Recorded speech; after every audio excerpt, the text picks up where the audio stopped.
Hello everyone. இன்றைக்கி மொறுமொறுப்பான KFC chicken எப்படி பண்ணுறதுன்னு பார்க்கலாமா? அதுக்கு நான் 2 லெக் எடுத்திருக்கேன். அதில் கொஞ்சம் உப்பு, சில்லி பவுடர், மஞ்சள் தூள், கரம் மசாலா, தனியா பவுடர், கொஞ்சமாக பேக்கிங் பவுடர், கார்ன்ஃப்ளவர் மாவு, அப்புறமா கொஞ்சமாக எக் ஒயிட், இதெல்லாம் போட்டு நல்லா பிசைஞ்சிக்கணும். நம்ம லெக்கில் வெட்டி வச்சுருப்போம் சைட்லலாம், அதுக்குள்ளெல்லாம் இந்த மசாலா மெர்ஜாகணும். அந்த அளவுக்கு நம்ம பிசைஞ்சிக்கணும். அதில் கொஞ்சமாக தயிரும் ஆட் பண்ணிக்கோங்க. பிசையும் போது அந்த வெட்டி வச்சுருக்கிறதுக்குள்ளெல்லாம் மசாலா போகணும். அப்போ தான் உள்ளே இருக்க சிக்கன் காரசாரமாக இருக்கும். ஓகே, இப்போ இந்த மசாலாலாம் இந்த சிக்கன் கூட மெர்ஜ் ஆகிடுச்சு. இப்போ இது மூடி 1/2 hour ஃப்ரிட்ஜில் வைக்கலாம். ஓகே, இப்போ சிக்கன் சமைக்கிறதுக்கு ரெடி ஆகிடுச்சு.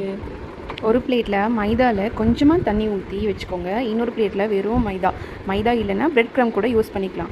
ஃபஸ்ட்டு சிக்கனை வெட் மைதாவில் போட்டு நல்லா டிப் பண்ணிக்கோங்க. நெக்ஸ்ட்டு பவுடர் மைதாவில் போட்டு அது ஃபுல்லாக அது கலக்கிற அளவுக்கு அது போட்டுக்கோங்க. மறுபடியும் வெட் மைதாவில் போடணும். அதுக்கப்புறம் பவுடர் மைதாவில் போட்டு நல்லா எண்ணெய் சூடாகும் போது தான் இந்த சிக்கனை போடணும். பவுடர் மைதாவுக்கு பதில் பிரெட் க்ரம் யூஸ் பண்ணிங்கன்னா இன்னும் நல்லாயிருக்கும். இந்த சிக்கன் 10 minutes வெந்தால் போதும். கொஞ்சம் சிம்மில் வச்சு பண்ணிக்கோங்க, இல்லைன்னா ஒரு மாதிரி கருகிடும். இப்போது இந்த சிக்கன் வெந்துருச்சு. கலர் பாருங்கள், ஒரு மாதிரி ப்ரௌன் கலரில் வந்துருச்சு. இதுக்கும் மேலே விட்டோம்னா ஒரு மாதிரி கருகிடும், நல்லா இருக்காது.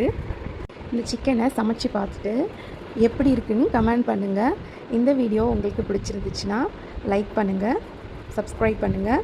தேங்க்யூ, பாய், ஸ்டே ஹெல்த்தி.